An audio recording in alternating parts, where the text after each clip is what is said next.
The first time my daughter-in-law called me not family, she did not know I was standing behind the door. That is the part that still sits heavy in my chest. Not the words by themselves. I had heard ugly words before. I had lived long enough to know people can smile in your face and cut you down in the next room. But what broke me was not only what she said. It was what my son said after. Because when a stranger hurts you, it stings. But when your own child stands close enough to stop it and chooses silence, that pain goes somewhere deeper. It goes to the place where lullabies used to live. It goes to the place where you remember tiny shoes by the door, fevered foreheads under your palm, school lunches packed before sunrise, and a little boy saying, "Mama, don't leave me," when you tried to drop him off at kindergarten. That little boy was my son, Andre. My only son. My miracle after 3 losses and many prayers. I raised him with both hands, both knees, and my whole heart. His father left when Andre was only 7. Not died. Left. There is a difference. Death leaves grief. Leaving leaves questions. For years, my son asked why his daddy did not come to his games, why his birthday cards came late, why other boys had fathers sitting in church beside them while he had me smoothing down his collar and telling him he looked handsome. I did not have perfect answers. So I gave him what I had. Love. Structure. Hot meals. Clean clothes. Bedtime prayers. And every piece of strength I could gather after working double shifts at the hospital laundry room. I was not a perfect mother. No mother is. But I stayed. I stayed when I was tired. I stayed when money was short. I stayed when I cried in the bathroom so he would not hear me. I stayed when his father called every few months with promises that turned into smoke. I stayed through spelling tests, basketball practice, braces, broken hearts, college applications, and the day Andre walked across that stage with his degree and looked for me in the crowd. When he found me, he smiled so big. "Mama," he mouthed. I cried into my program. That day, I thought my staying had meant something. I thought all those years had planted roots deep enough that no person could come along and pull them up. Then my son got married. And slowly, I learned that sometimes a mother can raise a child with love, but still lose her place in his life one quiet decision at a time. Her name was Brianna. The first time Andre brought her to meet me, she wore a cream sweater, gold hoops, and a smile that looked practiced but pretty. She was beautiful. I will give her that. Smooth skin. Long lashes. Hair laid like she had never had a bad morning in her life. She worked in marketing, drove a white SUV, and spoke like every word had been cleaned before it left her mouth. Andre looked at her like she had brought the sun into my living room. "Mama, this is Brianna," he said. She stepped forward and hugged me lightly. Not a real hug. A polite one. "Mrs. Harris," she said. "Andre talks about you all the time." I smiled. "Call me Miss Elaine, baby. Everybody does." She smiled back. But I noticed she did not say it. She just said, "Your home is lovely." That was the first small thing. Not enough to complain about. Not enough to judge. Just enough for a mother to notice. I had cooked that evening. Baked chicken, collard greens, macaroni and cheese, cornbread, sweet potatoes, and peach cobbler. Andre walked into that kitchen like he was 10 again. "Lord, Mama, you made the good mac." I laughed. "Boy, all my mac is good." He hugged me from behind while I stirred greens, and for a moment, everything felt normal. Then Brianna stepped into the kitchen and looked at the food spread across my counters. "Oh wow," she said softly. "That is, a lot." I smiled. "I cook when my child comes home." She laughed lightly. "Of course." But again, I noticed something. Her eyes moved over the kitchen. The old cabinets. The worn floor near the stove. The little magnet on the fridge that Andre made in second grade. She looked at my life like it was something sweet, but small. Like a museum of where Andre had come from, not a place that still mattered. At dinner, she asked many questions. What church did I attend? Was I still working? Did I live alone? How often did Andre come by? Did I expect him every Sunday? Each question was wrapped in a smile, but I could feel the measurement underneath. I answered kindly. I retired from the hospital 2 years ago, I said. And yes, I live alone, but I'm not lonely. I have church, my garden, my sister Ruthie, and my neighbors. That's nice, Brianna said. Then she looked at Andre. You didn't tell me your mom expects Sunday visits. I smiled before he could answer. I don't expect anything. I just cook extra in case he comes. Andre laughed. Mama always cooks like the whole choir is coming. I laughed too. But Brianna didn't. She just looked down at her plate. That was the beginning. Not a fight. Not a scene. Just a small shift. A coldness under the table. After that night, Andre started calling less. Not all at once. At first, he missed one Sunday. Then 2. Then he would text instead of call. Sorry, Mama. Busy week. Can't make it today. Brianna and I have plans. We'll come by soon. Soon became a word I stopped trusting. I would cook anyway. A smaller pot, but still too much. I would put leftovers in containers and tell myself he might stop by Monday after work. He did not. I was not angry at first. New marriage takes time. I knew that. A husband should build a life with his wife. I believed that too. I had no interest in being one of those mothers who tugged on her son's sleeve while his wife tried to hold his hand. So I gave space. I told myself space was love. But space can become distance if only one person is protecting it. Months passed. Brianna and Andre bought a house on the other side of town. It was beautiful. 2 stories. Wide driveway. White kitchen. Gray walls. Everything looked like it belonged in a magazine where nobody spilled coffee or left shoes by the couch.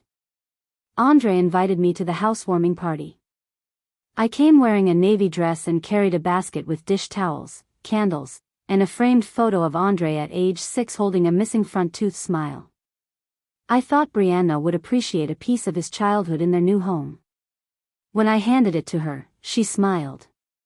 Oh, that's sweet. Again, that pause. Like she had to decide what word would not sound rude. Andre took the frame and laughed.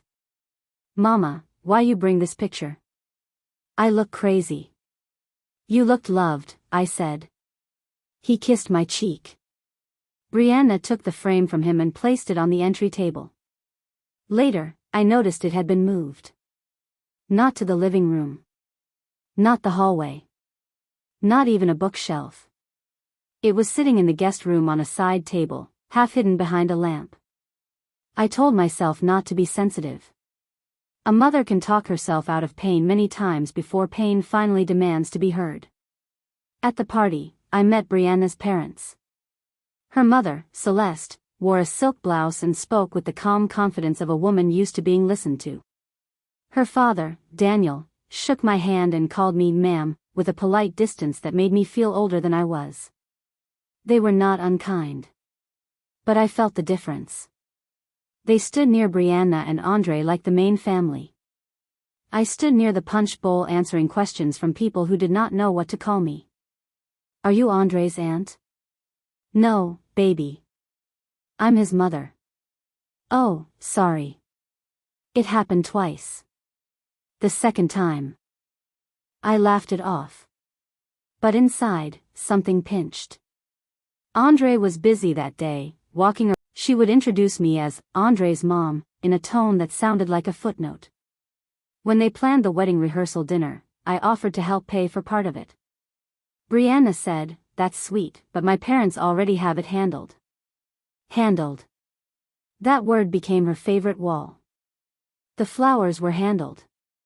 The guest list was handled. The menu was handled. The seating chart was handled. Even Andre's suit was handled. I smiled through all of it. I told myself weddings make people tense.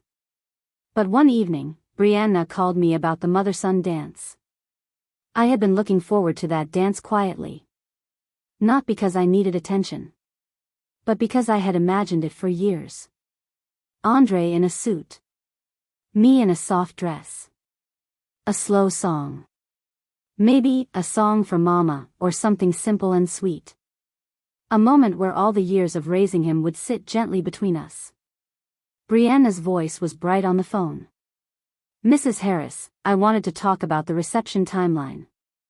I still noticed she never called me Miss Elaine. "All right, baby. So, we're keeping dances short. The first dance, father-daughter dance, and then we'll move into dinner." I waited. "And the mother-son dance?" She paused. "Yes. About that." My hand tightened around the phone. "We were thinking maybe Andre can just do a quick toast to you instead." "A toast?" "Yes. It keeps the flow better. People don't really want too many slow dances."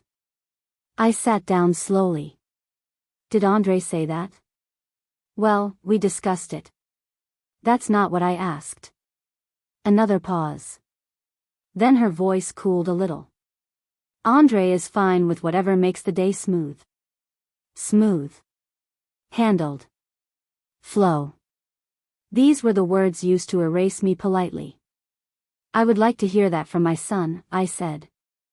She laughed lightly. "Of course." But he never called.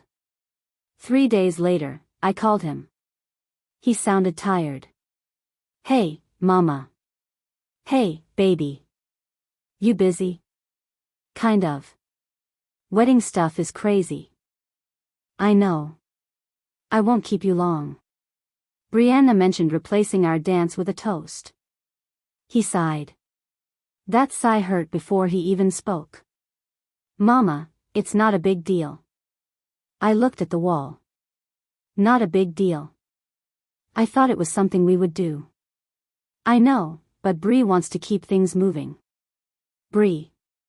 He had started calling her that. Short and soft. Like a secret name. "And what do you want?" I asked. He was quiet. Then he said, "I want the day to be peaceful." I swallowed. "So I am the thing that makes it less peaceful?" "No, Mama. Don't do that. I'm asking. You're making it emotional." I almost laughed. A wedding is emotional. Marriage is emotional. Motherhood is emotional. But somehow when a mother expresses hurt, she is making it emotional. I closed my eyes. "All right, Andre." "Mama." "No, it's all right. Do what you need to do." He sounded relieved. "That hurt too. Thank you for understanding." I did not understand. But I loved him. And sometimes those two things get confused. The wedding was beautiful. I will not lie. The church was full of white flowers and gold candles. Brianna looked stunning in her dress. Andre looked handsome, standing at the altar with tears in his eyes as she came down the aisle. I cried too. But mine were complicated tears. Pride. Love. Grief. And a fear I did not know how to name yet. During the ceremony, the pastor said, "A man shall leave his father and mother and cleave to his wife." I believed that scripture. But I also knew leaving does not mean forgetting. Cleave does not mean cutting everyone else out. A healthy marriage adds love. It does not require erasing the people who loved you first. At the reception, Andre gave a toast. He thanked Brianna's parents for their generosity. He thanked his friends for standing with him. Then he looked at me. And thank you to my mother for everything. Everyone clapped. That was it. Everything. 30 years of life packed into one sentence. I clapped too. What else could I do? Later that night, I went to the restroom. On my way back, I passed a small hallway near the bridal suite. I heard Brianna's voice. Soft, but sharp. She keeps hovering. I stopped. Not because I meant to listen.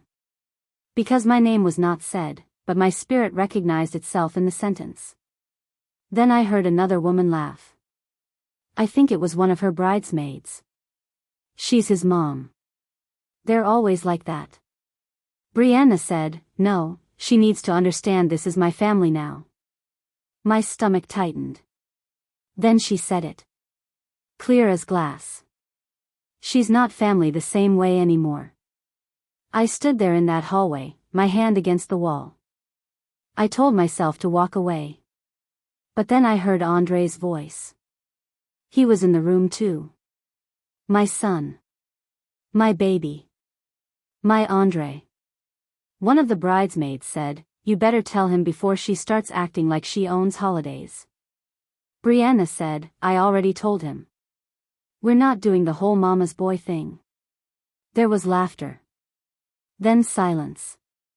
Then Brianna said, Andre, you know I'm right. She's not our real family unit now. She's extended family. Extended. That word felt like being pushed to the edge of a photograph. I waited for my son to say something. Anything. Mama raised me. Don't talk about her like that. She is family. She will always be family. I waited. Then I heard him whisper. I know. Just let me handle her. Handle her. Not love her. Not include her. Not talk to her. Handle her. I stepped back like someone had opened a door and hit me in the chest. My ears rang. People laughed inside that room, and music played in the ballroom, and somewhere a waiter dropped a tray and apologized. Life kept moving. But something in me stopped. I walked back to my table slowly. My plate was still there. Cold chicken. Untouched cake. A program with Andre and Brianna's names in gold. I sat down. A woman from church leaned over. Elaine, you all right? I smiled. A mother's smile can hide a whole funeral. I'm fine, I said. But I was not fine. I was sitting at my only son's wedding, realizing I had not gained a daughter. I had been reassigned.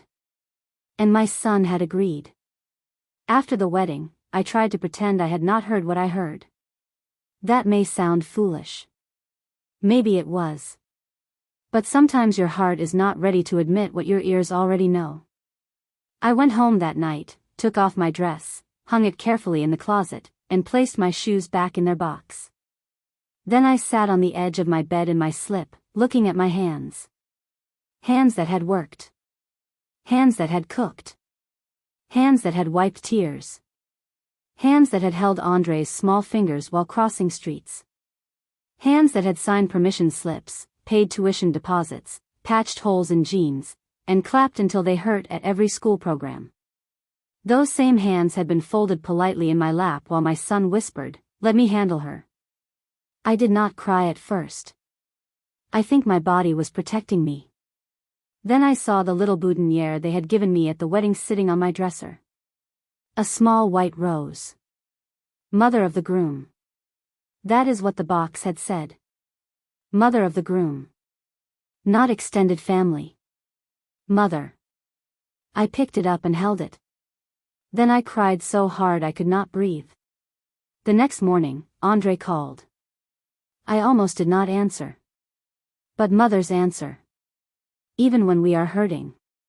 "Hey, Mama," he said. His voice was light. "Happy. New husband happy. You okay? You left kind of early." It was after 10 when I left, but I knew what he meant. I left before they had to notice me leaving.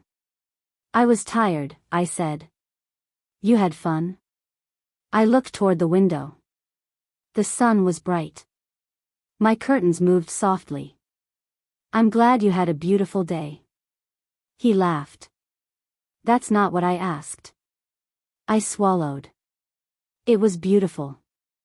There was a pause. He knew me. Even with all the distance, some part of him still knew when I was choosing words carefully. Mama, are you upset about something? That was the moment. I could have told him.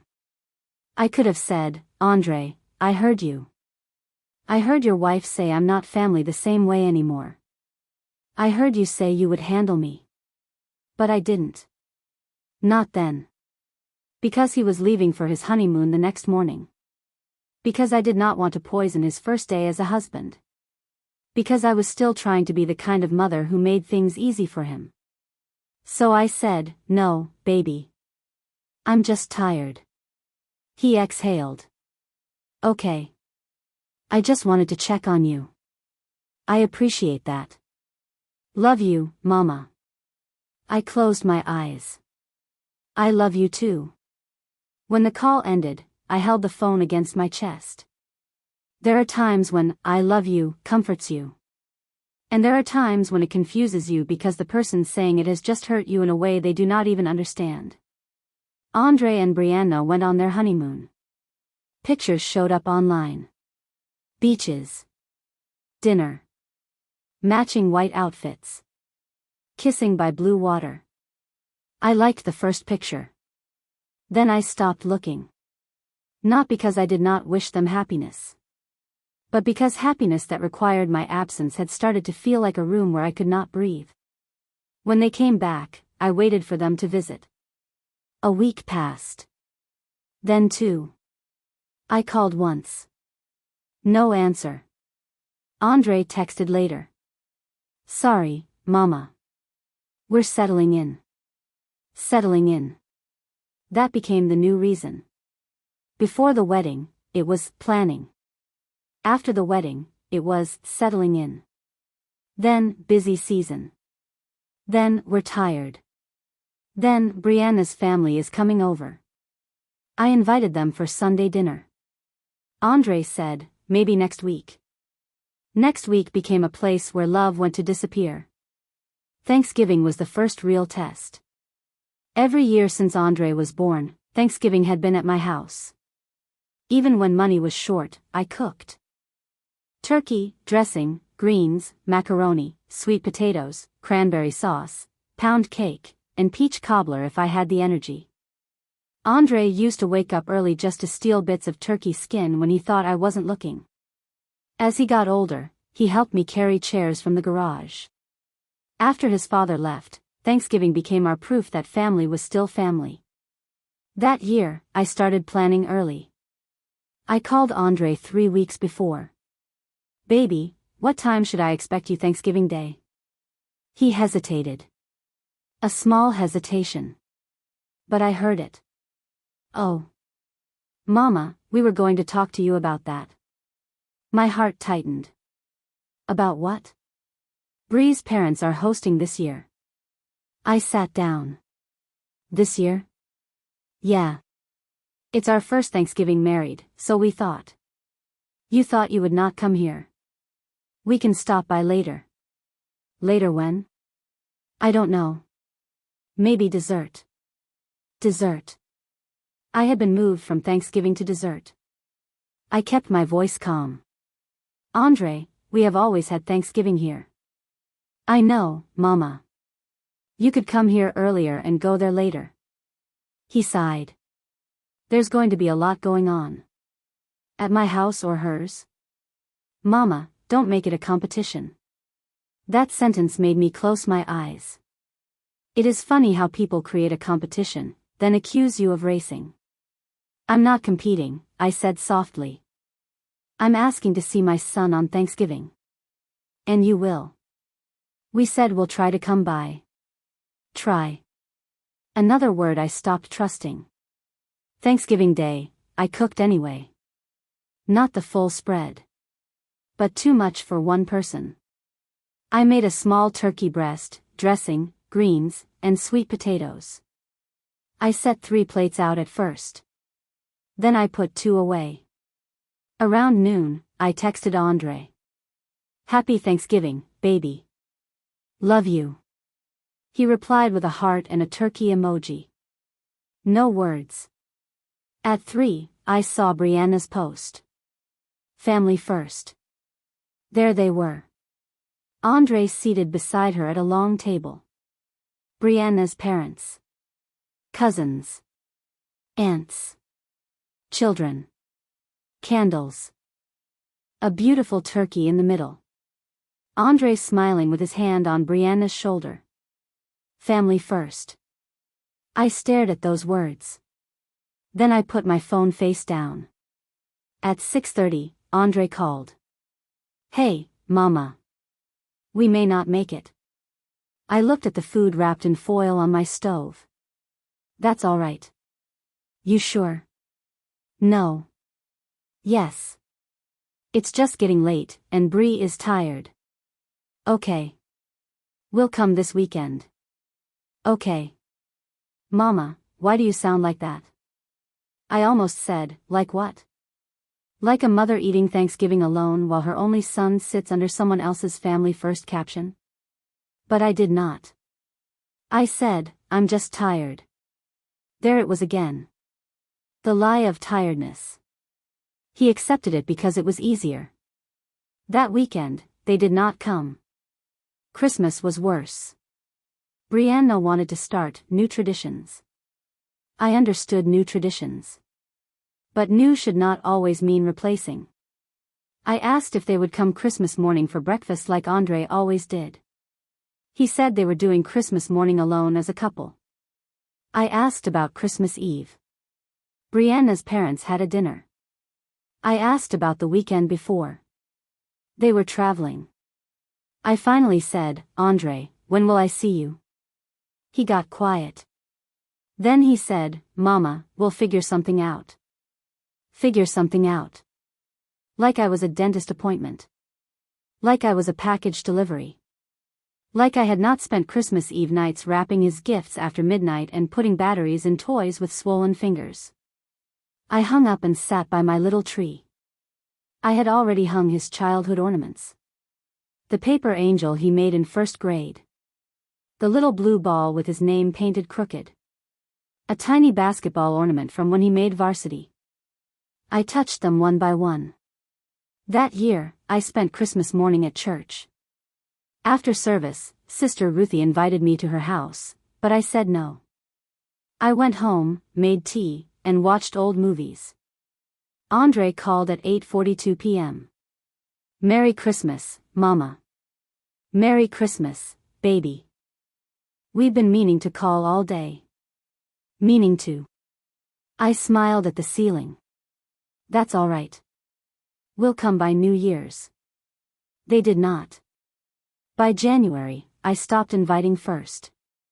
Not because I stopped loving him.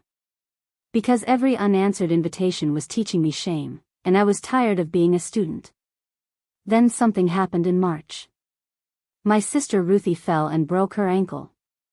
Ruthie is not my church friend. She is my blood sister. Loud, stubborn, funny, and the only person who could tell me the truth so sharply I thanked her later.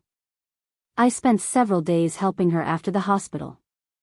On the 3rd day, while she slept in her recliner with her foot propped up, my phone rang.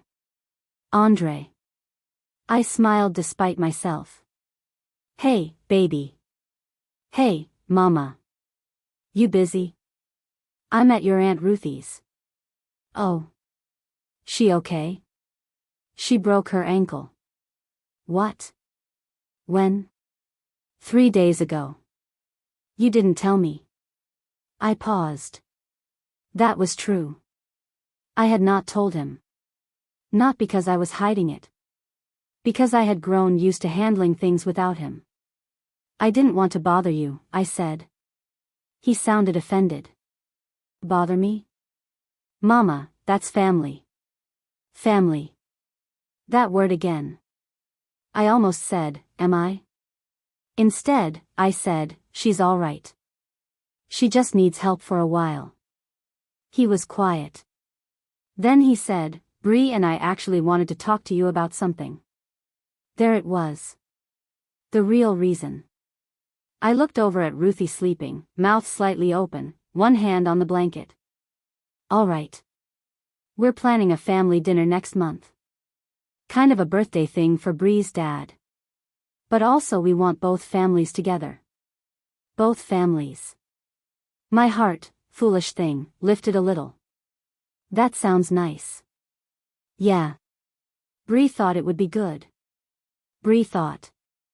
Where? Our house. What can I bring? He paused. I'll ask Bree. I smiled sadly. My son no longer knew what his mother should bring to a family dinner. But I still said, all right. The dinner was on a Saturday evening. I spent too long choosing what to wear. That is embarrassing to admit, but true. I wanted to look nice. Not desperate. Not like I was trying too hard. Just dignified. I wore a deep green dress, small gold earrings, and the bracelet Andre bought me with his first paycheck. I made peach cobbler because it had always been his favorite. When I arrived, the driveway was full. I parked on the street and carried the cobbler carefully. Through the window, I could see people laughing in the kitchen. For a moment, I stood on the porch and took a breath. Then I rang the bell. Brianna opened the door. Her smile was bright but surprised. Mrs. Harris. You made it. You made it. Like I had been traveling from another state instead of 25 minutes away. I did. She looked at the dish in my hands. Oh, you brought dessert. Peach cobbler. How sweet. We already have cake, but I'm sure someone will try it. Someone. I held my smile. Inside, the house was warm and full of voices. Brianna's parents were there. Her brother and his wife. Cousins. Friends. A few people I recognized from the wedding. Andre came from the kitchen and hugged me. A real hug. For 2 seconds, my heart rested. Mama, you look pretty. Thank you, baby. He took the cobbler. You made my favorite. Before I could answer, Brianna said, Andre, put it in the laundry room fridge. The kitchen is full. Laundry room fridge. Not the dessert table. Not the counter. The laundry room. Andre hesitated. Just for a breath. Then he said, okay. I watched him carry my cobbler away. Something inside me got very quiet. At dinner, there were place cards. Brianna had done everything beautifully. White plates. Gold napkin rings. Candles. Flowers. Little name cards in neat script. I looked for mine. Celeste. Daniel. Andre. Brianna. Marcus and Tasha. Lena. Jordan. Mia. I kept looking. No Elaine. Andre noticed me standing. Oh, Mama, I think you're over here. He walked to the far end of the table and moved a chair near the corner. There was no place card. Just an extra chair squeezed between a plant and a cousin's teenage son. Brianna came over, smiling. Oh, I'm sorry. I thought you might not stay for dinner since you came later. I looked at the clock. I was 10 minutes early. Andre looked uncomfortable. Not angry. Uncomfortable. That had become his main emotion around me. Bree, we invited her for dinner, he said quietly. I know, babe. It's fine. We can make room. Make room. Those words landed like crumbs thrown to a bird. Everyone sat. Food passed. People talked. I tried to join conversation, but I was too far from the center to hear much. Andre sat near Brianna's father. They talked about business, home repairs, travel. Daniel put a hand on Andre's shoulder and said, "That's my boy." Everyone laughed. My boy. I looked at Andre. He smiled at Daniel. A proud little smile. And I felt something ugly rise in me. Not hatred. Not jealousy exactly. Grief. The grief of watching someone else enjoy the place you used to hold. After dinner, Brianna brought out the cake. Everyone sang happy birthday to her father. I clapped. I smiled. I was polite enough to make myself disappear. Then someone said, "Didn't somebody bring another dessert?" Andre stood. Mama made peach cobbler. Brianna said quickly, "Oh, we have so much food. We can save that for later." Andre looked toward the laundry room. "It's my favorite." Brianna's smile tightened. "Baby, you're sugar." Andre did not have a sugar problem. He looked at me. I looked back. For a second, I thought he might insist. Then he sat down. "Yeah, later. Later." That night, after most people had moved into the living room, I went toward the bathroom near the hallway. As I passed the laundry room, I saw my cobbler sitting on top of the dryer. Still covered. Untouched. Not even in the fridge. On the dryer. Something about that broke me more than the seating chart. I stood there looking at it. All those peaches peeled. All that butter. The crust I made from scratch because Andre once told me store-bought crust did not taste like home. On the dryer. I picked up the dish and held it. Behind me, I heard Brianna's mother's voice from the kitchen. "She tries, I suppose." Then Brianna laughed softly. "She means well." Celeste said, "You have to set boundaries early with mothers like that." Mothers like that. I froze. Brianna said, "Trust me, I know." Andre feels guilty, but I told him guilt is not a reason to keep letting her act like she's immediate family. Celeste hummed. "She needs to know her role." I held that cobbler dish tighter. Then Andre spoke. I had not known he was there. His voice was low. "Can we not do this right now?" Brianna said, "I'm just saying. My mom is sensitive." Sensitive. There I was again. Not hurt. Sensitive. Not excluded. Sensitive. Not disrespected. Sensitive. Brianna said, "Because she wants attention." My heart pounded. Andre said nothing. Celeste said, "The sooner she learns, the easier your marriage will be." Then Brianna said, with a little sigh, "She's not family like us anymore." Again. The same words. Different room. Same knife. I waited. I waited for my son again. And again, he whispered. "I know. I'm trying to handle it. Handle it. Handle me." The cobbler dish was warm against my hands, but my body felt cold. This time, I did not walk away quietly. I stepped into the kitchen. All three of them turned. Brianna's face went pale. Andre's eyes widened. Celeste lifted her chin. I placed the cobbler gently on the counter. Not angry. Not loud. Gently. Then I looked at my son. "I heard you," I said. His mouth opened. "Mama." "No," I said softly. "Not tonight." Brianna stepped forward. "Mrs. Harris, I think there's been a misunderstanding." I turned to her. "No, baby. For the first time in a long time, I think I understand perfectly." The room behind us had gone quieter. People could feel something.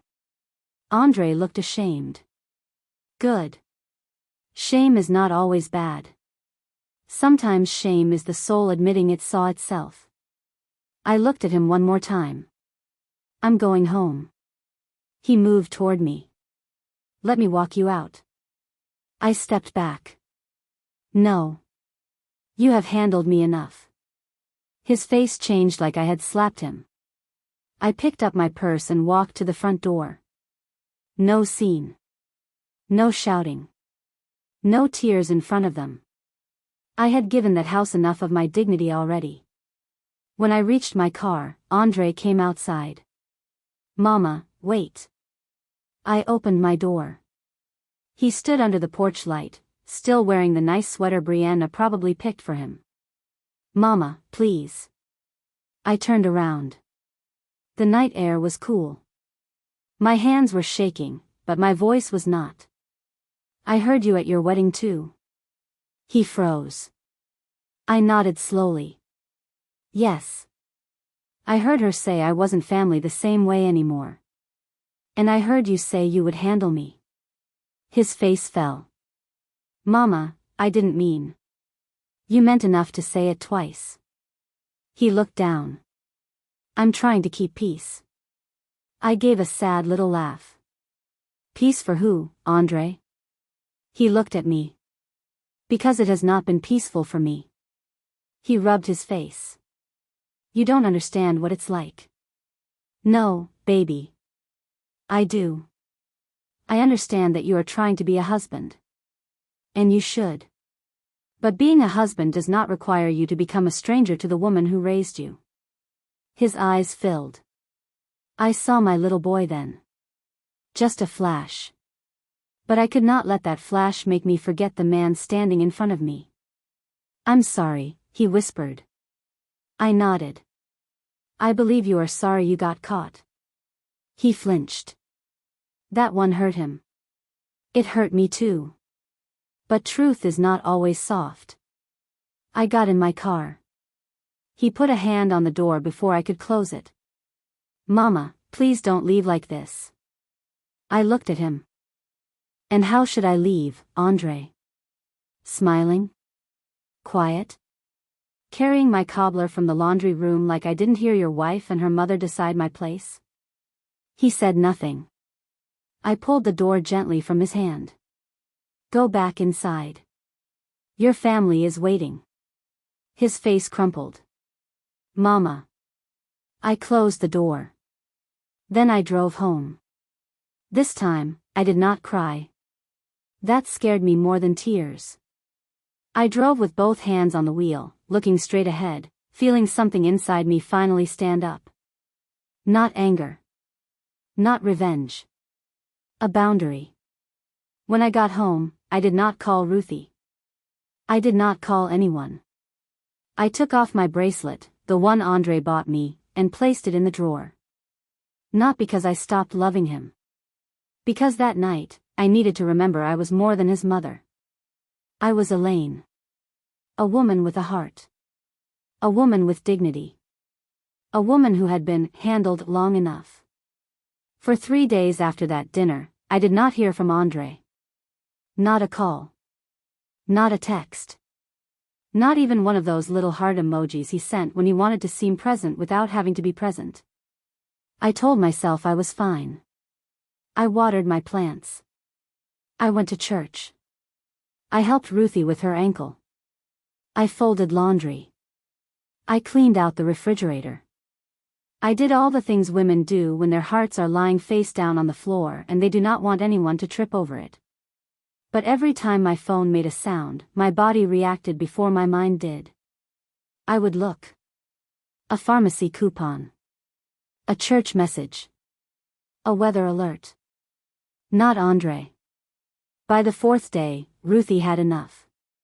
She was sitting in her recliner with her foot propped up, eating grapes like she was a queen on a throne. You keep looking at that phone, she said. No, I don't. You looked at it 6 times in 10 minutes. I was checking the time. Time is on the wall. I sighed. She pointed a grape at me. Don't start lying in your 60s. You ain't good at it. I sat down across from her. Ruthie studied me. Has he called? No. She made a sound deep in her throat. That was her dangerous sound. What? I asked. You want me to be nice or honest? With you, do I have a choice? No. I almost smiled. She leaned forward. Elaine, that boy loves you. I believe that. But love without respect will still leave you hungry. I looked down at my hands. He's caught in the middle. No, she said. He is standing in a middle he helped create. That hurt because it was true. I wanted to blame Brianna completely. It would have been easier. Brianna was rude. Brianna was controlling. Brianna was insecure. Brianna did not understand. All of that may have been true. But Andre was my son. Andre knew my heart. Andre knew what I had survived to raise him. Andre knew I had never tried to run his life. And still, he let them place me outside the circle. Ruthie softened. I know you don't want to lose him. My throat tightened. No mother wants that. Then don't lose yourself trying to keep him. I looked away. That sentence found a place in me and sat down. Don't lose yourself trying to keep him. On the 5th day, Andre called. I was in my kitchen cutting onions. The phone lit up with his name. My hand froze over the cutting board. For a moment, I let it ring. Then I answered. Hello. Not hey baby. Not my usual warmth. Just hello. He noticed. Mama. His voice sounded tired. Are you okay? I wiped my hand on a towel. I'm all right. I'd been trying to figure out what to say. I waited. He took a breath. I'm sorry. 2 words. Good words. But not enough by themselves. For what? I asked. He was quiet. Mama. No, Andre. For what? He sighed. For what happened at dinner. What happened? You overheard something that hurt you. I closed my eyes. There it was. Careful language. Like he had been coached. I did not want careful language. I wanted truth. No, I said. I overheard something that revealed something. He said nothing. I continued. I heard your wife say I'm not family like you all anymore. I heard her mother say I need to know my role. And I heard you say you were trying to handle it. Handle me. His breathing changed. I shouldn't have said that. No. You shouldn't have believed it. That landed. I could feel it through the phone. I don't believe you're not family, he said. Then why do you keep acting like it? Silence. I turned off the stove. The onions sat there sharp and white on the board. I'm trying to build my marriage, he said. I want you to build your marriage. Sometimes it feels like you don't. Andre, I have stepped back so far I am almost out the door. That's not fair. Isn't it? His voice tightened. Brianna feels like you judge her. I laughed softly, but there was no joy in it. She puts my cobbler on a dryer and I'm the one judging? She didn't mean it like that. What did she mean? She just had a lot going on. People always have a lot going on when they disrespect you. He exhaled hard. Mama, this is what I mean. You make everything sound worse. There it was. The old turn. Make the wound sound like the problem. I put one hand on the counter. Andre, I am going to say this calmly. I am not making it worse by naming it. It was already worse when it happened. He was quiet. Then he said, what do you want me to do? That question hurt too. Because if a grown man needs instructions on how to honor his mother, the problem is deeper than a missed dinner. I want you to tell the truth, I said. About what? About whether you still want me in your life as your mother, or as a guest you manage when your wife allows it. Mama, that's not fair. You keep saying that. Because it's not. Then explain it to me. He tried. For 20 minutes, he tried. He talked about pressure. About Brianna wanting boundaries. About her feeling like he was too attached to me. About her parents being more available. About how marriage means putting his wife first. I listened. I really did. Then I said, putting your wife first does not mean putting your mother nowhere. He got quiet. I continued. I am not asking to be first. I am asking not to be erased. His voice softened. Nobody is erasing you. Then why was there no seat for me at that dinner? He had no answer. Why was my dessert put in the laundry room? Still nothing. Why did you let her cancel our mother-son dance? Mama. Why did you take family photos at your housewarming without calling me over? He whispered, I didn't know you felt that way. That one almost made me angry. Andre, did you think I wouldn't feel it? He said nothing. I could hear him breathing. Then, very softly, he said, I didn't want to see it. That was the first honest thing he said. I sat down. Why? Because then I'd have to deal with it. My eyes burned. There he was. My son. Not hiding behind phrases. Not defending. Just tired and honest. And I didn't know how, he said. Every time I tried to bring it up, Bree would say I was choosing you over her. Then I'd feel guilty. Then I'd just let it go. And letting it go meant letting me go. His voice broke. I didn't mean to. I know. But knowing did not make it painless. He cried then. Quietly. I had not heard my grown son cry in years. Mama, I'm sorry. This time, it sounded different. Not polished. Not coached. Sorry from the stomach. I let silence sit between us. Then I said, I forgive you. He exhaled like he had been holding his breath. But forgiveness does not mean we go back to how things were. He went still. What do you mean? I mean I will not come to your home to be humiliated. I will not bring food to be hidden. I will not sit in corners without a seat. I will not pretend disrespect is a misunderstanding because it makes everyone else comfortable. He whispered, okay. And if your wife has a problem with me, we can speak like adults. But I will not be discussed like furniture in rooms where I am standing behind the door. Mama, I know. Do you? Yes. I wanted to believe him.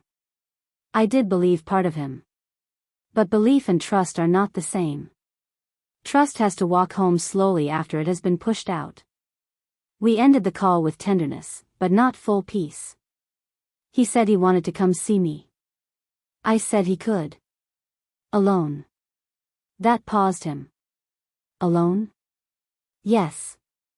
I don't want Bree to feel excluded. I almost laughed. Andre. He caught himself. Okay. I hear it. Do you? Yeah. I hear it. He came that Saturday. I saw his car pull into my driveway and had to grip the curtain. When he knocked, I waited a moment before opening. He stood there holding flowers. Yellow tulips. My favorite. He looked tired.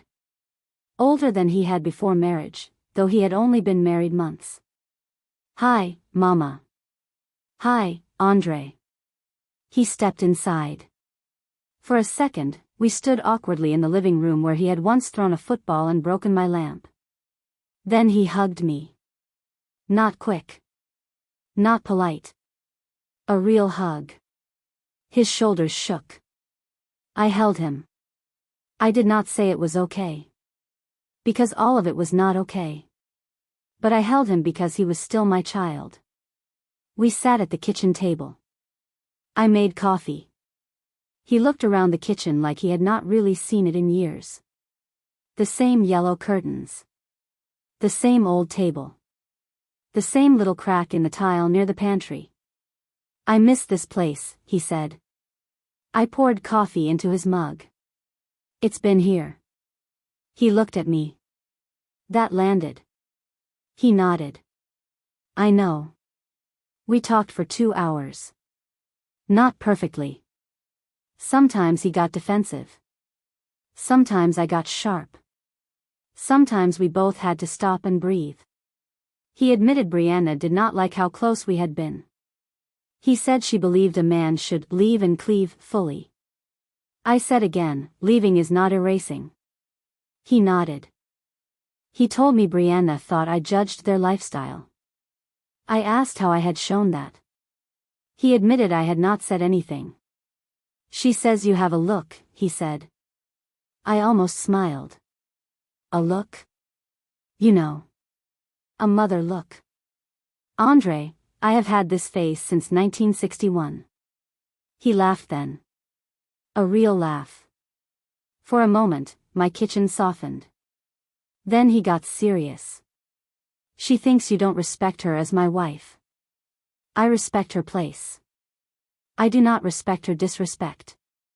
He looked down. That's fair. Is it fair enough for you to say it to her? He rubbed his hands together.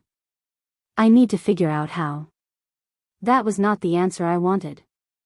But it was honest. Before he left, he asked if we could do dinner next week. Just us. I said yes. When he hugged me goodbye, he whispered, I love you, Mama. I said, I love you too.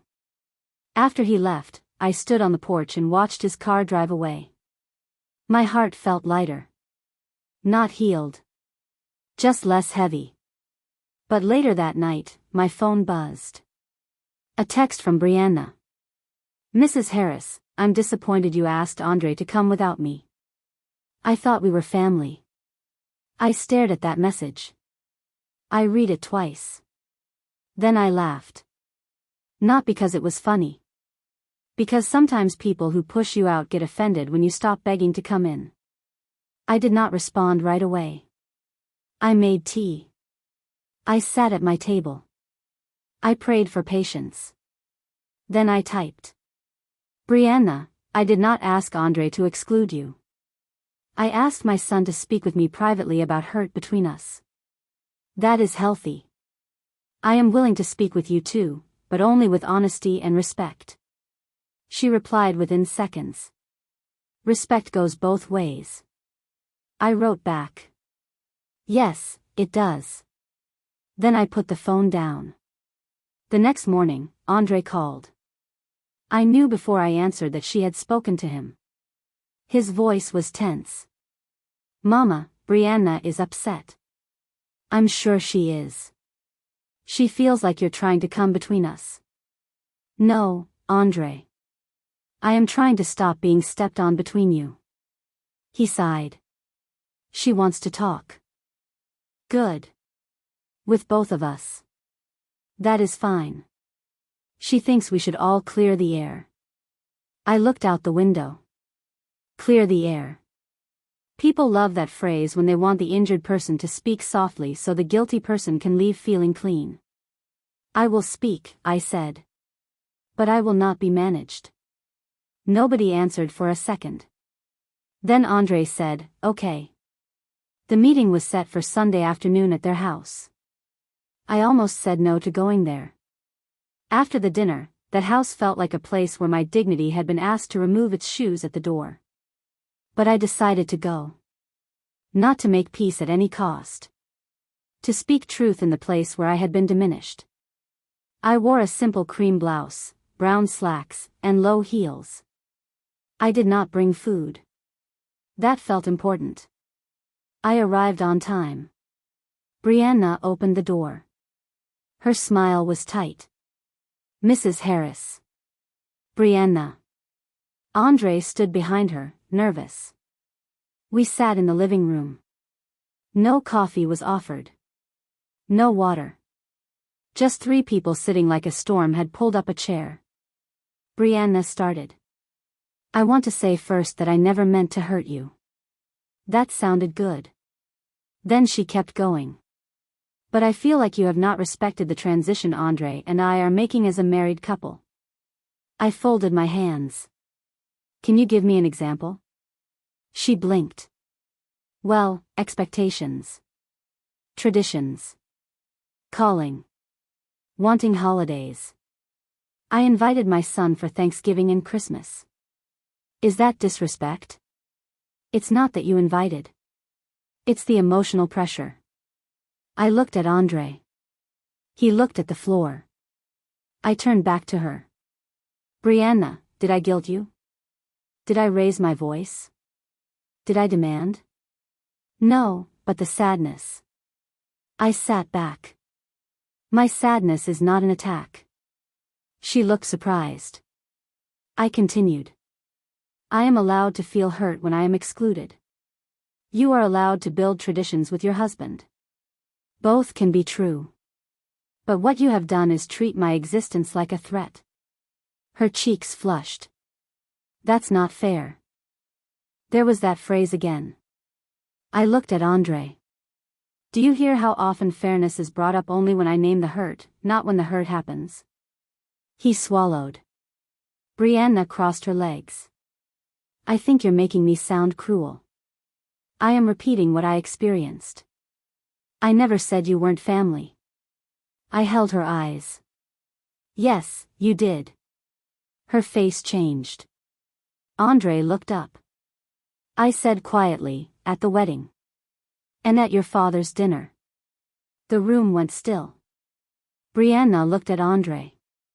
Andre closed his eyes. I continued. You said I was not family the same way anymore. You said I needed boundaries. Your mother said I needed to know my role. You said I was not part of your real family unit. Brianna's mouth opened, but nothing came out. Andre heard it too, I said. My son's face was pale. I looked at him. Tell the truth. He stared at the floor. For a moment, I thought he would fail again. Then he whispered, she did say that. Brianna's eyes flashed. Andre. He looked at her. She did hear it, Bri. Her face hardened.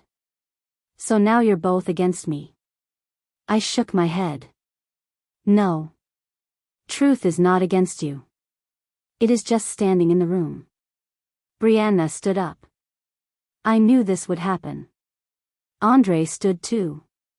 Bri, sit down. No. This is exactly what I mean.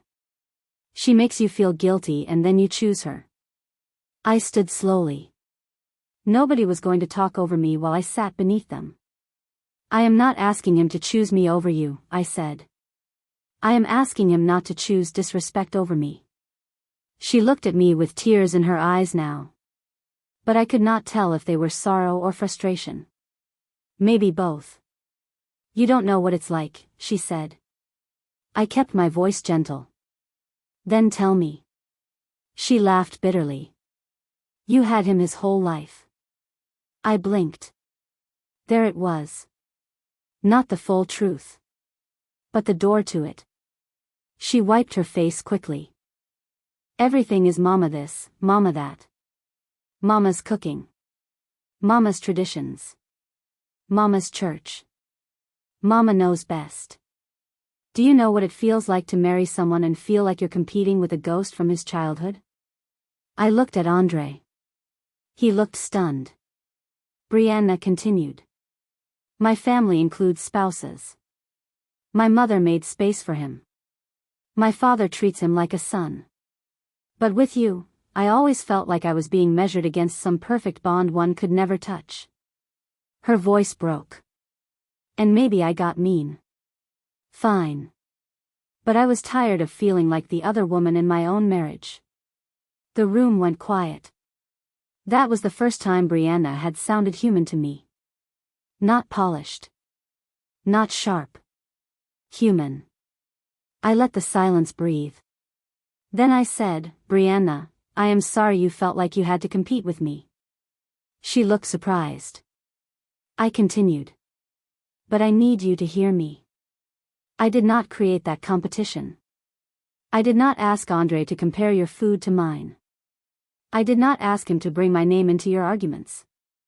I did not ask him to use me as a place to hide from becoming fully responsible as a husband. Andre's head lifted. Yes. That was for him too. I turned to my son. Andre, have you been doing that? He swallowed. What? Using me. My cooking. My traditions. My way of doing things. Against your wife. He looked ashamed.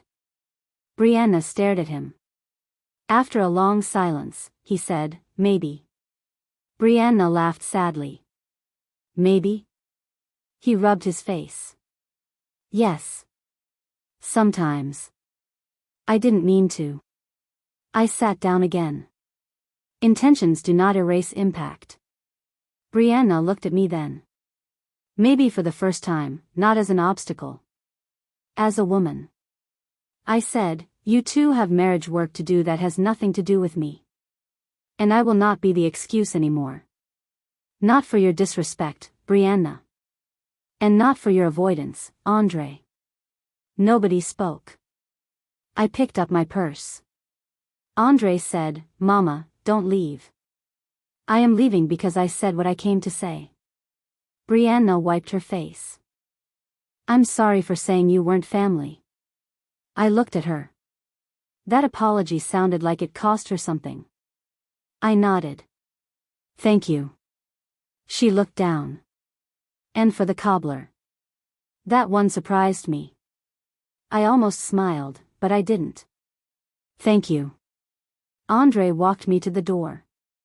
This time, he did not ask me to stay. On the porch, he said, I messed up. Yes. I made both of you feel unsafe. I looked at him. That is a strong sentence. He nodded. I think it's true. It is. His eyes filled. Can we fix this? I looked past him at the house. The pretty windows. The clean porch. The door Brianna had closed behind him. You can repair what you are willing to face, I said. And if Brianna doesn't want to? Then you will have to decide what kind of man you are going to be inside your marriage. He looked scared. I touched his cheek. For the first time in a long time. Not to baby him. To remind him. You are my son. But you are also grown. I cannot raise you twice. His face crumpled. I left him standing there. And as I drove home, I felt something I had not expected. Sadness, yes. But also peace. Because for the first time, I had not swallowed the truth to keep my son comfortable. After that Sunday, things did not magically become better. That is not how real life works. People can apologize and still not know how to change. Families can speak truth and still trip over old habits the next day. I did not expect a miracle. But I watched for movement. Small movement. That is how healing usually starts. A few days later, Brianna texted me. Mrs. Harris, would you be open to coffee sometime? Just us. I stared at the message for a long time. Ruthie was sitting across from me at my kitchen table, eating toast and pretending she was not watching my face. What? She asked. Brianna wants coffee. Ruthie almost choked. That girl? Ruthie. What? I'm making sure we mean the same Brianna. Laundry room cobbler Brianna? I gave her a look. She held up both hands. Fine. Are you going? I don't know. Ruthie leaned back. Do you want peace or do you want distance? I thought about that. I want respect. That wasn't one of my options, but it should be. I smiled. The truth was, I did not trust Brianna.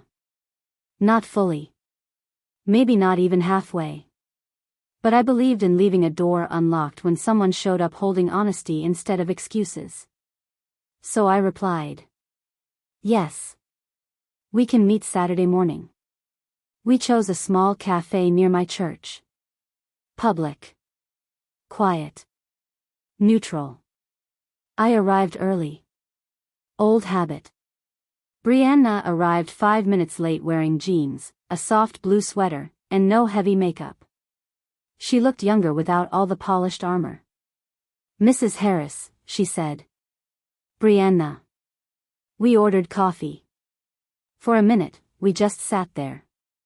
Two women connected by the same man, both wounded in different ways. Finally, she said, "I don't know how to do this." Do what? Be honest without sounding terrible. I stirred my coffee. Sometimes honesty does sound terrible before it sounds healing. She nodded slowly. Then she took a breath. "I was jealous of you." That sentence surprised me, even though I should have expected it. She kept going. "I know that sounds childish. It sounds human." She looked at me carefully. "My parents are together. My family is close. But it's different. It's more organized. Less emotional. We don't drop by. We schedule. We don't talk every day. We have boundaries." I nodded. "And when I saw how Andre was with you, it felt like there was this whole language between you two I didn't speak." I listened. He would say things like, "Mama always did it this way," or "Mama understands," or "Mama never needed all that." And at first I tried to laugh it off. But after a while, I felt like I was living with your shadow. That hurt me in a strange way. Not because I had done anything wrong. Because I saw how Andre had carried me into his marriage in ways I did not know. Not lovingly. Carelessly. A man can praise his mother and still wound his wife if he uses that praise as comparison. "I didn't know he was doing that," I said. "I know." She looked down. "But instead of dealing with him, I took it out on you." I said nothing. She deserved the space to finish. "My mother told me early that I needed to set boundaries with you. She said mothers of only sons can become possessive." I believed her because I was scared. And did I act possessive? Brianna looked ashamed. "No. That one word mattered. But you loved him so much," she said. "Yes. And I wanted to be the woman he loved most." I nodded. A wife should be loved deeply. But I thought love was a ranking. I sipped my coffee. "A lot of people do." She wiped a tear from under her eye. "When I said you weren't family the same way, I was trying to make myself feel secure. Like if I could move you into another category, then I would feel safer." "And did you?" She shook her head. "No. I just became mean." That was honest. Hard honest. The kind you respect even when it comes late. "I appreciate you saying that," I said. She looked at me. "Do you forgive me?" I had expected the question. Still, it was not easy. "I am working on it." Her face fell a little. I said gently, "Forgiveness is not a light switch. I can choose not to punish you and still need time to trust you." She nodded. "That's fair." We sat quietly. Then I asked something I had been wondering. "Brianna, why didn't you ever call me Miss Elaine?" She looked startled. I don't know. You called me Mrs. Harris from the beginning. It always felt like you were keeping me far away." She looked down at her cup. "My mother said calling you by your first name would make you think we were friends." I almost laughed, but not from humor. Celeste had been in that marriage from the start, pouring quiet fear into her daughter's ear. "I see." Brianna looked embarrassed. "I'm sorry, Miss Elaine." That was the first time she said it. Miss Elaine. Not Mrs. Harris. Not Andre's mom. Miss Elaine. A small thing. But some small things are keys. When we left the cafe, she hugged me. It was awkward. but real enough. I did not mistake it for full healing. I simply accepted it as a beginning. Meanwhile, Andre had work to do. Real work. Not flowers. Not apologies. Work. He started going to counseling with Brianna. At first, he did not want to tell me. Then he did, maybe because he was learning not to hide behind pride. "Mama, we started therapy," he said one evening. "I'm glad. It's uncomfortable."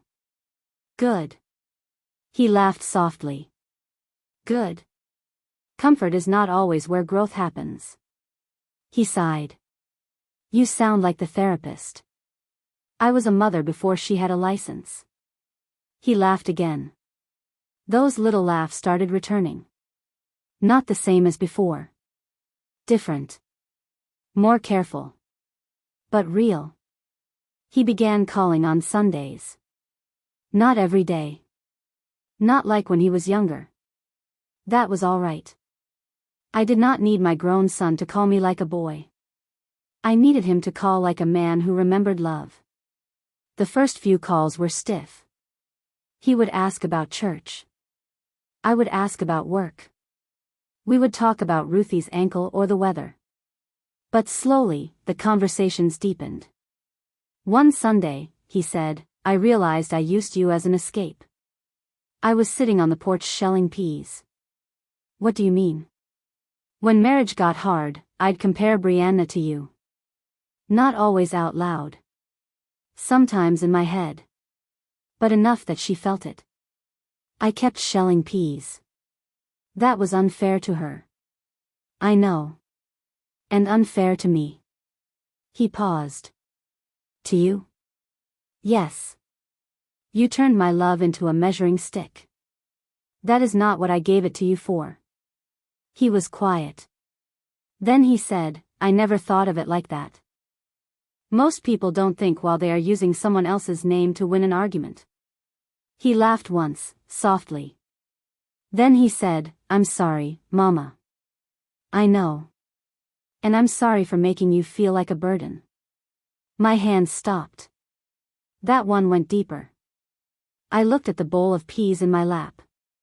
"You did." His voice broke. "I know." I closed my eyes. For a moment, I remembered him at 8 years old, crying because his father had missed another birthday. I had held him and promised him he was not a burden. I never imagined one day I would need to hear that from him. "I forgive you," I said. This time, those words felt a little lighter. A month later, Andre invited me to dinner. At their house. I hesitated. He heard it. "Mama, I understand if you don't want to." I appreciated that. Before, he would have pushed me to make him feel better. Now he gave me room. "Who will be there?" I asked. "Just me and Brianna." "No parents?" "No." "No guests?" "No." "Will there be a seat for me?" He went quiet. Then he said, softly, "Yes, ma'am." I almost cried. Not because he said yes. Because he understood why I asked. I went. This time, I brought nothing but flowers. Not food. Not dessert. Flowers for the table. Brianna opened the door. "Hi, Miss Elaine." "Hi, Brianna." She took the flowers and smiled. "These are beautiful." Andre came from the kitchen wearing an apron. That alone almost made me laugh. "Mama, don't start." I didn't say anything. Your face did. My face has seniority. Brianna laughed. A real laugh. Dinner was simple. Roast chicken, potatoes, salad. The food was not perfect. The chicken was a little dry. The potatoes needed salt. But I ate every bite with gratitude because nobody put me in a corner and nobody hid what I brought. At the table, there were 3 place settings. Mine was not squeezed in. It was across from Andre and Brianna. On the plate was a small card. Miss Elaine. Written by hand. I touched it before I sat down. Brianna saw me. Her eyes softened. After dinner, she brought out peach cobbler. Store-bought. Andre looked nervous. I know it's not yours, he said. I smiled. It doesn't have to be. We ate it with vanilla ice cream. It was too sweet. But sweet is not always about sugar. After dinner, Brianna said, I owe you both something. Andre looked at her. She took a breath. I told my mother she can't speak about you anymore, Miss Elaine. Not like that. I looked at her. That must have been hard. It was. She swallowed. She didn't take it well. I imagine not. But I realized I was letting her fear guide me. And then blaming you for the distance. That was a big admission. I nodded. Thank you for telling me. Andre reached for her hand. I watched them. For the first time, I saw not a woman stealing my son, but two young people trying to learn how to be married without using me as a wall between them. That did not erase what happened. But it gave me hope.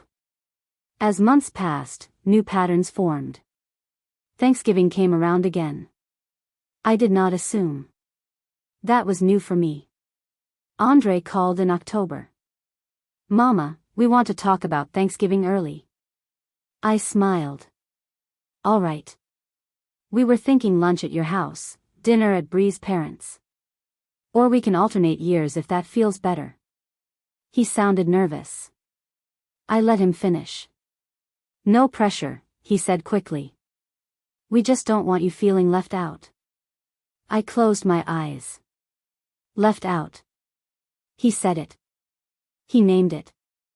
That mattered. Lunch is fine, I said. You sure? Yes.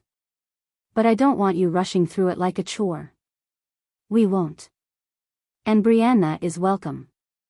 I know. Thanksgiving lunch was not like the old days. It could not be. And that was okay. I made turkey, greens, macaroni, and dressing. Brianna brought sweet potatoes. They were good. I told her so. She looked relieved. Andre carved the turkey. He stole a piece of crispy skin and looked at me like a guilty child. I pointed the serving fork at him.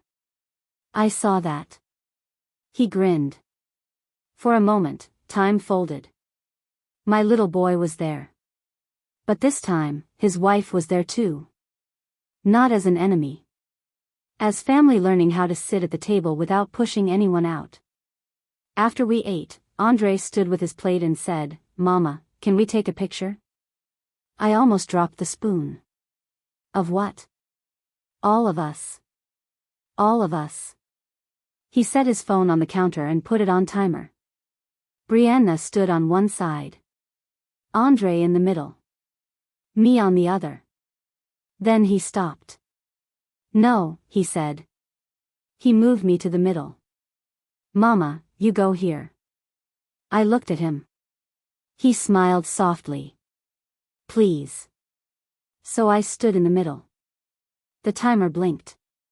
Andre put one arm around me and one around Brianna. The camera flashed. No one was missing. No one was handled. No one was hidden. That photo still sits on my mantle. Not because everything became perfect. Because it reminds me that repair is possible when people stop protecting pride. But repair has rules. That is what I learned. You cannot repair with people who only want you quiet. You cannot repair with people who call your pain drama. You cannot repair alone. A bridge built from one side will never reach across the river. There were still hard moments. Celeste did not warm up quickly. At Christmas, she made a comment about old traditions being hard to release. Before I could answer, Brianna said, Mom, don't. Just that. Mom, don't. It was small. But small courage counts. Andre also slipped sometimes. Once, he cancelled lunch with me at the last minute because Brianna wanted to go shopping. The old pain rose fast. But instead of swallowing it, I said, Andre, I understand plans change. But I need you to treat time with me as real, not optional. He was quiet. Then he said, You're right. I'm sorry. And he rescheduled. Then he showed up. That is repair. Not never making mistakes. Owning them quickly. Brianna and I developed our own relationship slowly. Very slowly. We did not become mother and daughter overnight. I did not force that. She had a mother. I had a son. But we became two women who could talk. Sometimes she called me for recipes. At first, I thought it was just to please Andre. Then one day she called asking how to make greens. I explained. She listened. Then she said, Miss Elaine, did you ever feel lonely after Andre grew up? That question surprised me. Yes, I said. She was quiet. I'm scared of being a mother one day. I sat down. Are you expecting? No. Not yet. But we talk about it. I smiled gently. Being scared means you understand it matters. What if I mess up? You will. She laughed nervously. That's comforting. All mothers mess up. The goal is to love well enough to repair. She was quiet. Then she said, I wish my mother knew that. I did not speak against Celeste. I had learned that daughters can criticize their mothers, but they may not be ready for you to join in. So I said, maybe she is still learning too. Brianna sighed. Maybe. That call changed something between us. Not dramatically. But gently. She was no longer only my daughter-in-law. She was a woman with fears. A woman shaped by her own home. A woman who had hurt me, yes, but also a woman who was trying not to become the worst parts of what raised her. One Sunday evening, Andre came over alone. He found me on the porch. The sun was going down. He sat beside me like he used to when he was a teenager. For a while, we watched cars pass. Then he said, Mama, did you ever forgive Dad? I looked at him. His father. That old wound. I did. How? Slowly. Did forgiving him mean you wanted him back? No. He nodded. I think I confused forgiveness with pretending. A lot of people do. He leaned forward, elbows on knees. I'm trying not to be like him. I touched his shoulder. You are not him. But I left you too. That sentence hit hard. I took a breath. And you came back. His eyes filled. I'm sorry. I know. I was so afraid of failing as a husband that I failed as a son. I looked at my grown boy. My miracle. My flawed, learning, hurting son. Then learn from it. I am good. He wiped his face. I don't want Brianna to feel second. But I don't want you to feel erased. That is not impossible, Andre. It felt impossible. Because you were trying to keep everyone from feeling anything hard. He laughed softly. That's true. Hard feelings are not the enemy. Dishonesty is. He nodded. That night, before he left, I took the bracelet from the drawer. The one he bought me with his first paycheck. I had not worn it in months. I held it in my hand. Andre saw it. His eyes softened. You still have it. Of course. I looked at him. I put it away for a while. His face fell. I understand. I'm going to wear it again. He cried then. Not loudly. Just tears. I clasped it around my wrist. Not because everything was forgotten. Because some things had been faced. That is different. A year after the night I heard my son whisper, "I'm trying to handle it." Our family looked different. Not perfect. Different. And different can be holy when it is honest. Andre and Brianna were still married. But they were not the same couple who thought peace meant everyone swallowing the truth. They had learned that a marriage built on excluding other people is not strong. It is scared.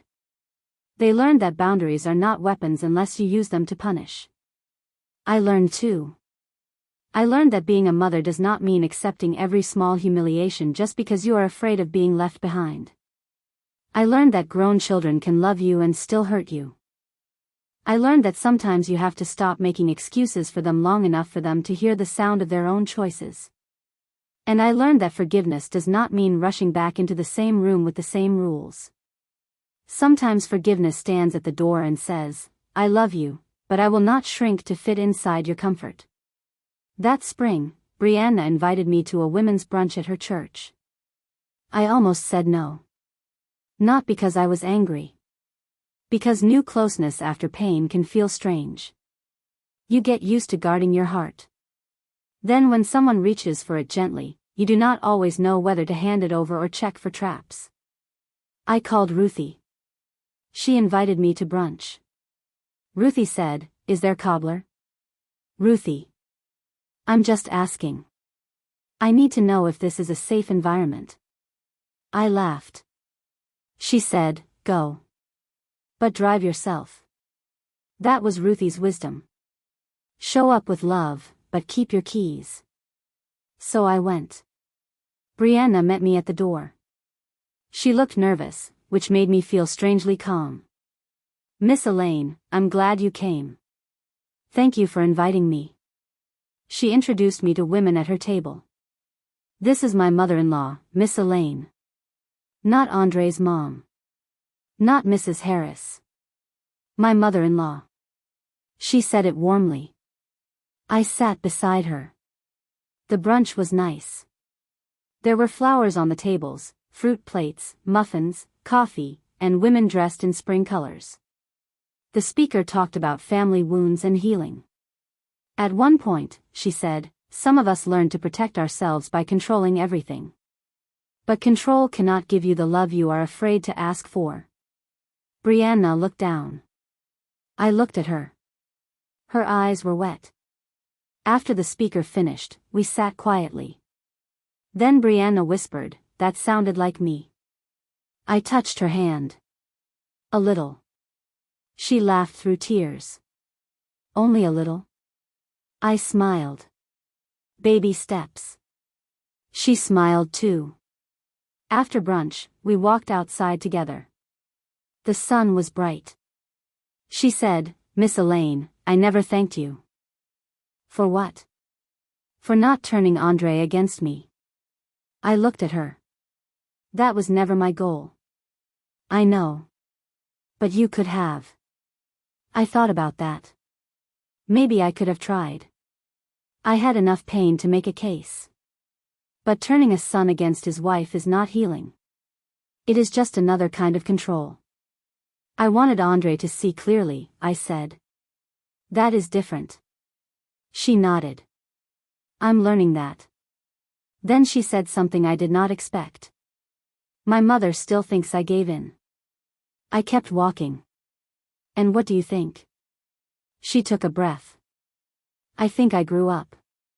I smiled. That sounds about right. Not long after that, Celeste invited everyone to dinner. I was included. Truly included.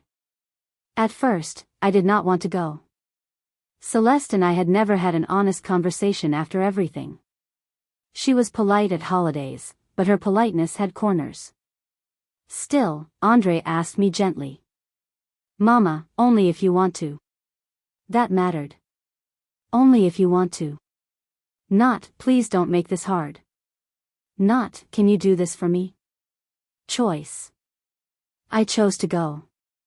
Celeste's house was elegant. Everything matched. Even the hand towels looked like they had been raised with manners. She greeted me at the door. Elaine.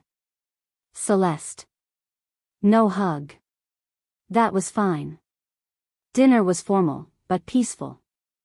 There were no place cards, thank God.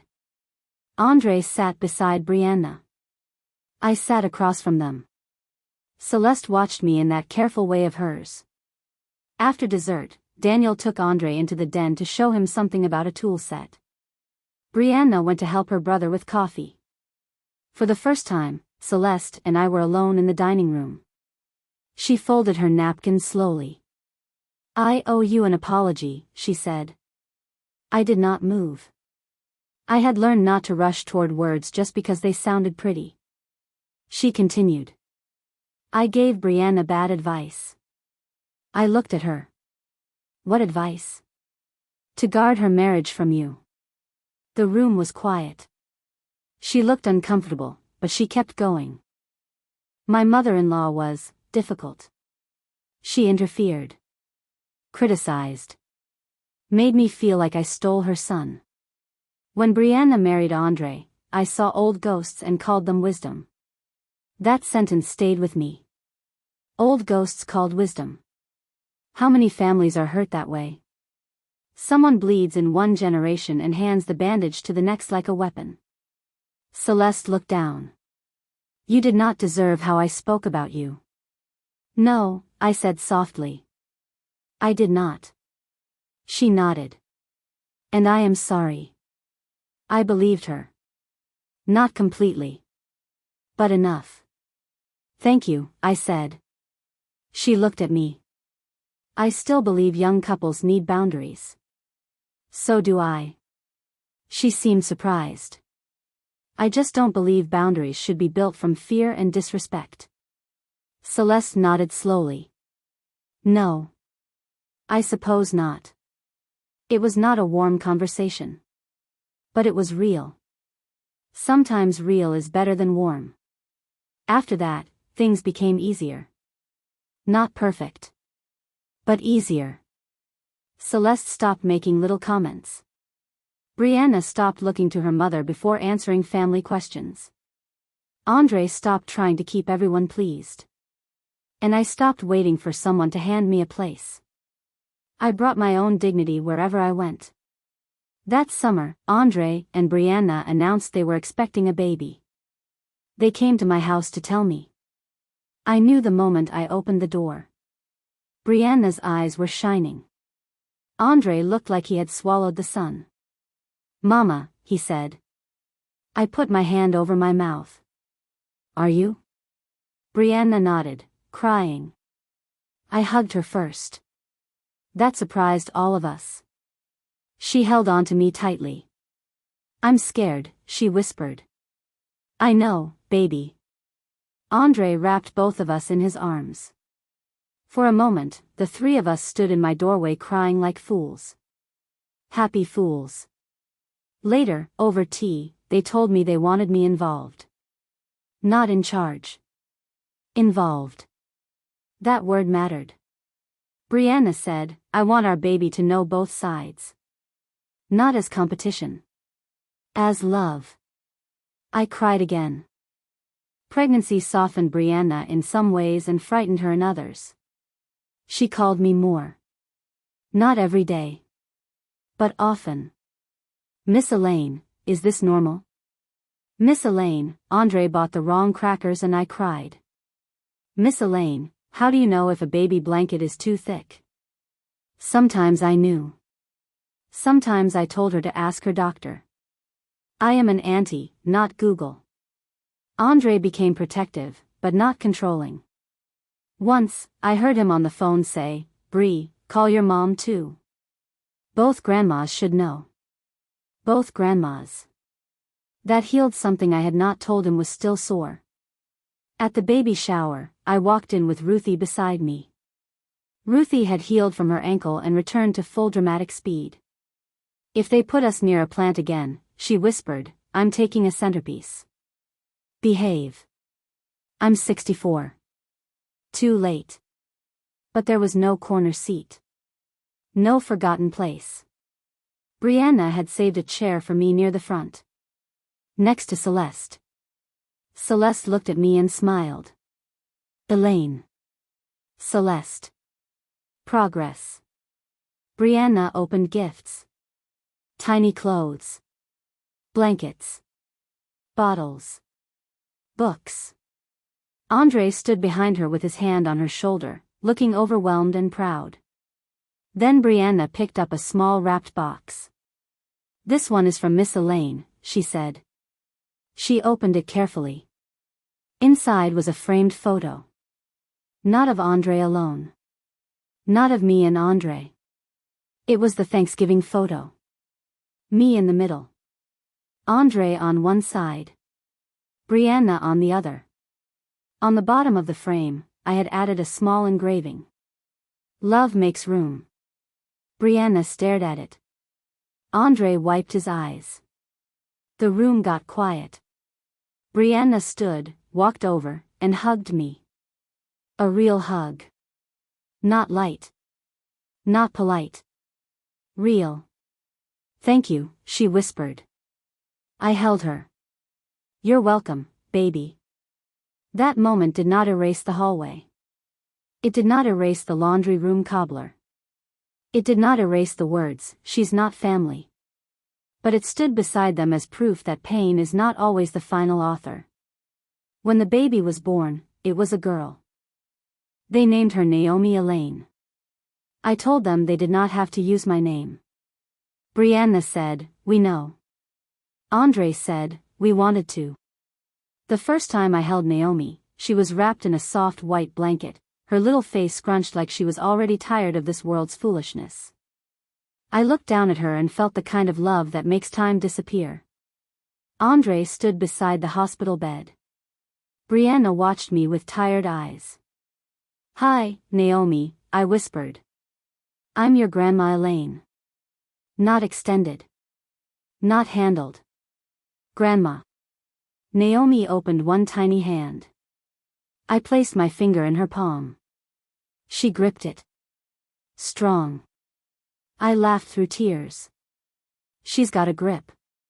Brianna smiled. "She gets that from both grandmas." I looked at her. She looked back. And something passed between us. A truce had become respect. Respect was becoming family. Months later, on a quiet Sunday, Andre brought Naomi to my house while Brianna rested. He walked in carrying the baby bag, a bottle, 2 blankets, and a look of panic. "Mama, she has been crying for 10 minutes. I took Naomi from him. She's a baby. That is her job." He dropped onto the couch.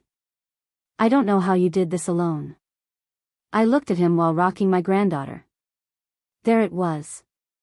The sentence many mothers never get to hear. Not praise exactly.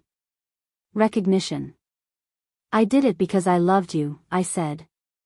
His eyes filled. I didn't understand. "No.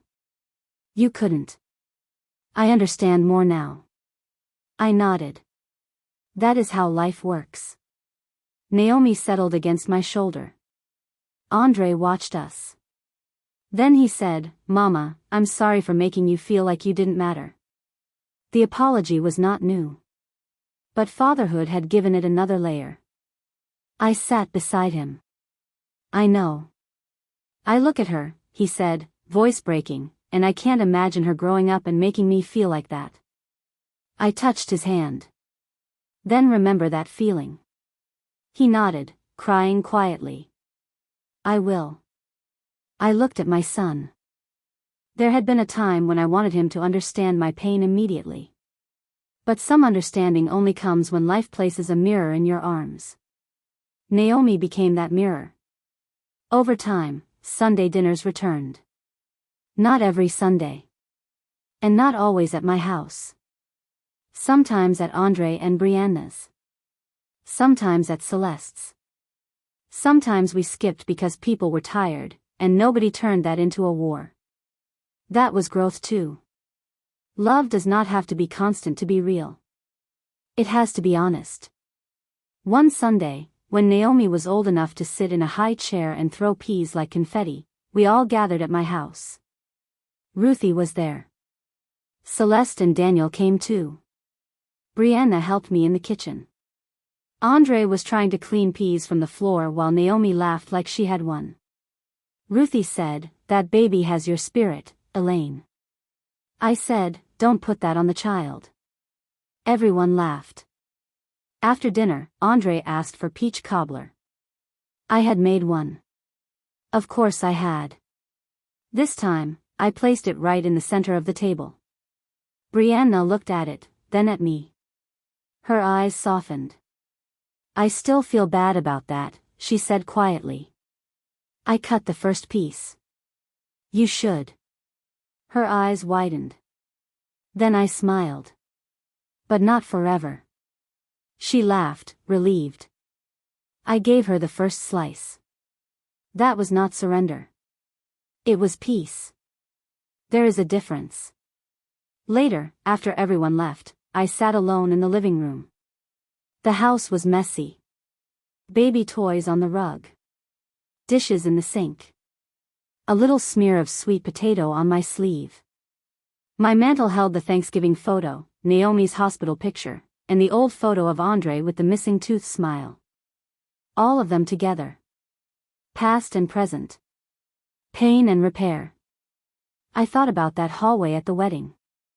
I thought about standing behind the door, hearing Brianna say I wasn't family, hearing Andre whisper he would handle me. For a long time, that memory had been a wound. Now it was a scar. Scars are different. Wounds hurt when touched. Scars remind you what healed. I still remember every word. I still remember the cold feeling in my chest.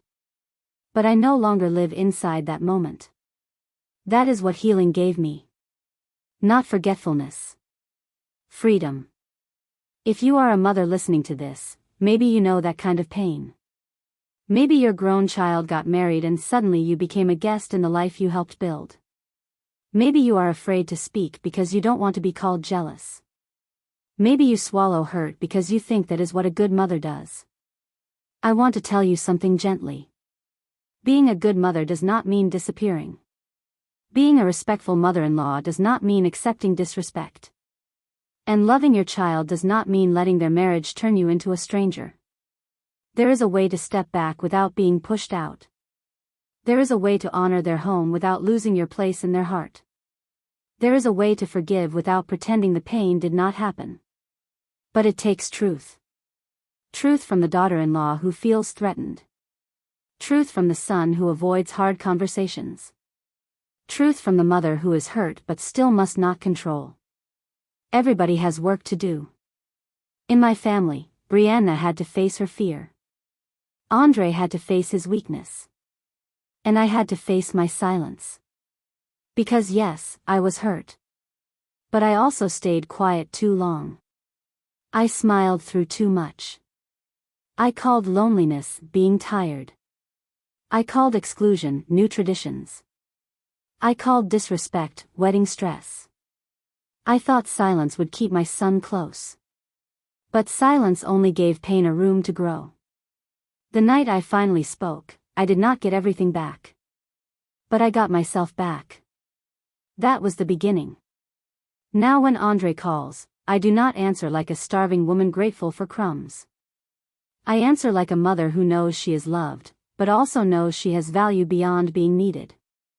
When Brianna asks for advice, I give it gently. When she does not ask, I keep my wisdom in my purse. Most of the time. I am still learning. When Celeste and I sit together at family events, we are not best friends. But we are respectful. Sometimes that is enough. Not every family story has to end with everyone holding hands in a perfect circle. Some end with people learning where to stand so they stop stepping on each other. And Naomi? That child runs straight to me now with sticky hands and loud joy. "Grandma Elaine," she says. And every time, something in me answers. Not because she fixed what happened. Children are not born to repair adults. But because love continued. Changed, yes. Tested, yes. But continued. One afternoon, when Naomi was almost 3, she was playing with old photos on my carpet. She picked up the picture of Andre as a little boy. "Who that?" she asked. "That's your daddy." She frowned. "Daddy was little?" I laughed. "Yes, baby. Everybody was little once." She studied the photo. Then she picked up the Thanksgiving picture with the 3 of us. "And that? That's family." She pointed to me. "You?" "Yes." She pointed to Andre. "Daddy?" "Yes." She pointed to Brianna. "Mommy?" "Yes." Then she smiled and said, "All family." I felt tears rise out of the mouth of a child. All family. Not ranked. Not erased. Not handled. All family. I pulled her into my lap and kissed her forehead. "That's right, baby," I whispered. All family. And that is the lesson I carry now. Family is not supposed to be a room where only some people get chairs. Family is not supposed to be a table where love is served to one side and crumbs to the other. Family is not ownership. It is not control. It is not competition. Family, real family, makes room. But making room does not mean having no boundaries. It means the boundaries protect love instead of hiding fear. It means a wife can be honored without a mother being erased. It means a mother can be respected without a wife feeling replaced. It means a son can grow into a husband without becoming a stranger. It means hard words can be spoken before resentment turns them into poison. My son's wife once said I was not family. And my son once whispered that he would handle me. Those words hurt me more than I can explain. But they did not get the final say. Truth did. Dignity did. Boundaries did. Love did, once it learned how to stop being afraid. So if you are standing outside a door, hearing people decide your place without you, remember this. You do not have to scream to be heard. You do not have to beg to belong. You do not have to let anyone handle you like a problem when you are a person. Stand with grace. Speak the truth. Leave when your dignity tells you to leave. And if they love you enough to grow, they will come back with more than excuses. They will come back with changed behavior. That is how you know the difference between regret and repair. Regret says, "I'm sorry you heard that." Repair says, "I'm sorry I said it, I know why it hurt you, and I will not let it happen again." I am grateful my family chose repair. But even if they had not, I would still be standing. Because I learned something in that season. A mother's love is strong. But it should never be used as a place for others to wipe their feet. A mother can bless the marriage. She can welcome the daughter-in-law. She can step back with wisdom. She can respect the new home her child is building. But she does not have to disappear from the family picture to prove she is not jealous. She does not have to eat disrespect and call it peace. And she does not have to let anyone decide her worth in whispers behind a door. I am Elaine Harris. I am Andre's mother. I am Brianna's mother-in-law. I am Naomi's grandma Elaine. I am a woman who loved, hurt, spoke, forgave, and learned. And if there is one thing I know now, it is this. Love makes room. Fear pushes people out. And dignity knows the difference.